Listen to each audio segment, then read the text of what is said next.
So we decided to put together a satire of corporate life. A 1, 2, 3, 4. Come on, drink it all in. Watercoolers cooling it down. Come on. I've worked in a small startup company in Middle America, and I'm also now working on Wall Street, and I think the show appeals to that entire spectrum of companies and of workers, and I thought it was just super. I guess what this all came out of, Sally and I one day decided to try to combine our two skills. She is a very successful business consultant, and I have been an actor my whole life. I've been making my living from commercials lately. Look at this. This sequence, this was one take. He did this in one. Now watch this. Boom. Naked.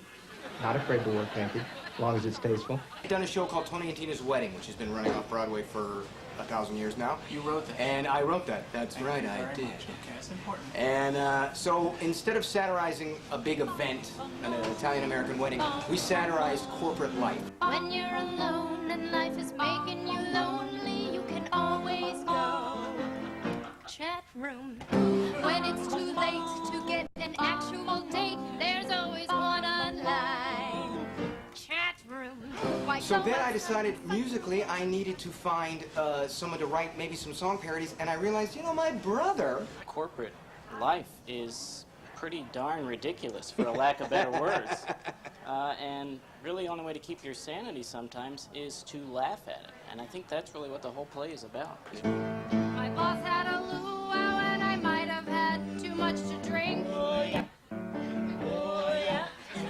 Getting kind of nervous that I might have said what I really think. All the things that happen in the firm were reflected, the sort of paranoia, the narcissism. Paranoia, paranoia, paranoia, paranoia. What are they saying? Why do they hate me? It's what I live every day. That's why with better singing and dancing. You gotta do, such a company star. You got your birdie. You won't rock the boat. It keeps his prospects afloat and off and spinning. The song in the year 2525 is just sort of this dark, sort of theatrical, futuristic thing, and I have a hard time with computers. I don't deal very well with them. In Windows 2525, if Bill Gates can survive.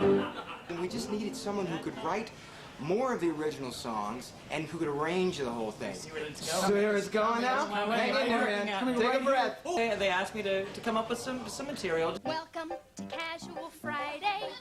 Today's my birthday, so I'm in my birthday suit, feeling free, don't you know? From my head to my toes, with no clothes.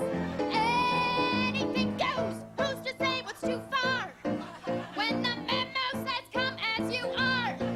If this policy should make you cross, then go take it up with the boss. Not just being funny, but trying to touch something. In some instances, trying to say, you know, this is this you can just flat laugh at, or this is something, you know, to sort of make people feel a little bit better About themselves. Right. That way to be there. The airport, sitting on these rubber chairs, breathing in recycled air. Pretend you're Is he there? I've been in that airport, not being able to kiss my son goodnight. So I just loved it. The numbers really came out of things that people said to us. That people came up and said, you know, this happened. Oh, you gotta, this is the main thing I hear about this show. Oh, you gotta do this. to all the jobs I've left. To all my farewells at my door. I can't back down now. Won't settle for less.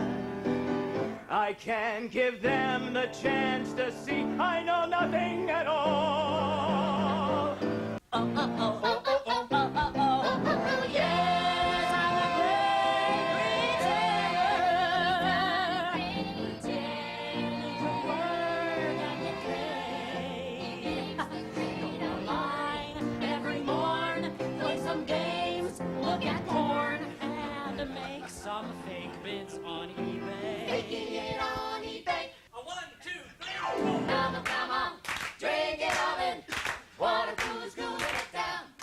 thought it was fantastic. I want to hire them for the sales meeting. There's something in the show I think that anyone who's ever had a job thing can relate to. My cheeks hurt for laughing. I know, he was saying his cheeks hurt. Really.